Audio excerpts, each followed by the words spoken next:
आकाशवाणी केंद्र भोपाल से प्रस्तुत हैं प्रादेशिक समाचार। पहले मुख्य समाचार। दूसरा राष्ट्रव्यापी कोविड-19 टीकाकरण शुभारंभ। 33 राज्यों केंद्र शासित प्रदेशों में 736 जिलों में सफलतापूर्वक पूरा हुआ।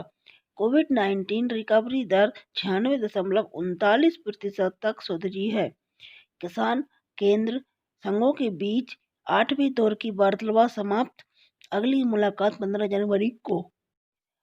पीएम मोदी आज प्रवासी भारतीय दिवस का आयोजन करेंगे। आई&बी मंत्री ने सरकार का digital calendar diary app launch किया। दूसरा कोविड-19 टीकाकरण शुभारंभ आज पूरे देश में सफलतापूर्वक पूरा किया जाएगा। बड़े पैमाने पर मॉक ड्रिल 33 राज्यों और केंद्र शासित प्रदेशों के 736 जिलों में आयोजित की गई थी। इस शुक्ल रन का उद्देश्य वास्तविक वैक्सीन प्रसाव प्रक्रिया का पूर्वाभ्यास था। जिला कलेक्टर या जिला मजिस्ट्रेट के नेतृत्व में नियोजन शस्त्र स्थल पर लाभार्थी पंजीकरण, माइक्रोलॉजी और टीकाकरण सहित टीकाकरण अभियान की पूरी योजना का परीक्षण किया गया। शुक्ल रन ने राज्य, जिला, ब्लॉक और अस्पताल स्तर के अधिकारियों को कोविड-19 टीकाकरण के सभी पहलू से परिचित कराया। एयर संवाददाता की रिपोर्ट है कि टीकाकरण स्तरों पर लगभग 1,70,000 वैक्सीन और 3 लाख टीकाकरण दल के सदस्यों को परीक्षित किया गया है। देश की कोविड-19 रिकवरी दर 96.39% हो गई है। पिछले 24 घंटे के दौरान 20,000 से अधिक कोविड रोगी बरामद हुए हैं। वसूली की कुल संख्या 1,37,00,000 से अधिक हो गई है। स्वास्थ्य मंत्रालय ने कहा, भारत में कोविड-19 की 19 रिकवरी पर दुनिया में सबसे अधिक है। यह ब्राजील में 89.36% है और रूस में यह 81.17% है।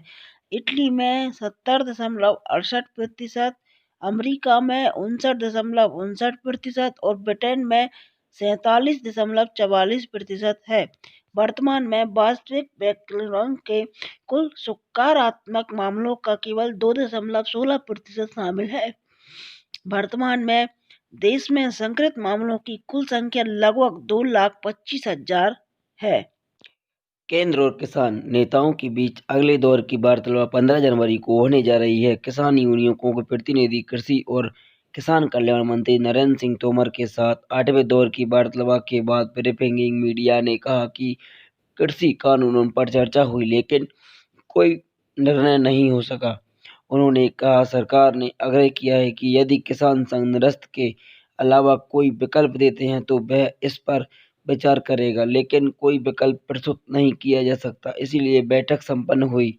मंत्री ने कहा, विरोध का समर्थन करने वालों का मानना है कि कानून को निरस्त किया जाना चाहिए और कई अन्य को कानून का समर्थन करते हुए उन्होंने कहा कि सरकार पर उन यूनियनों के लगातार बात कर रही है जो चाहते हैं कि ये कानून निरस्त हो और यह कानून का समर्थन करने वालों को भी नियुक्ति देगा जब ये सरकार को अनुरोध करेंगे।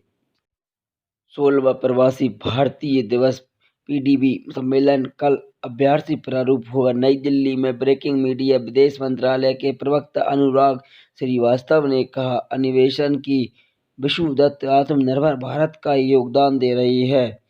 उन्होंने कहा, सम्मेलन का उद्घाटन प्रधानमंत्री नरेंद्र मोदी द्वारा किया जाएगा। प्रवक्ता ने कहा, सूरीनाम के मुख्य अतिथि चंद्रकिशोर सोलंकी मुख्य भाषण देंगे। उन्होंने कहा, सम्मेलन के दौरान 2 प्लेनरी सत्र होंगे। आत्मनिर्भर भारत के में प्रवासी भारतीयों की पहली प्लेनरी में विदेश मंत्री और वाणिज्य और उद्योग मंत्री संबोधित करेंगे। प्रेसिडेंट पोस्ट कोविड की चुनौतियों पर दूसरी प्लेनरी स्वास्थ्य मंत्रालय, अर्थव्यवस्था, सामाजिक और अंतर्राष्ट्रीय संबंधों में परिदृष्टि स्वास्थ्य मंत्री और विदेश राज्य मंत्री द्वारा संबोधित किया जाएगा। प्रवक्ता ने कहा कि राष्ट्रपति रामनाथ कोविंद भाषण देंगे। 2020 और 21 के लिए प्रवासी भारतीय सम्मेलन पुरस्कार के नामों की भी घोषणा की जाएगी। श्रीवास्तव ने कहा कि यूथ पीडब्ल्यूडी को आज वास्तविक और भारत और भारतीय प्रवासियों से एक साथ युवा उपलब्धि के विषय पर आयोजित किया गया। इस आयोजन को वरिष्ठ अधिकारी नागालैंड के न्यूजीलैंड समुदाय और स्वच्छता के मंत्री प्रिंस अध्यक्ष थे।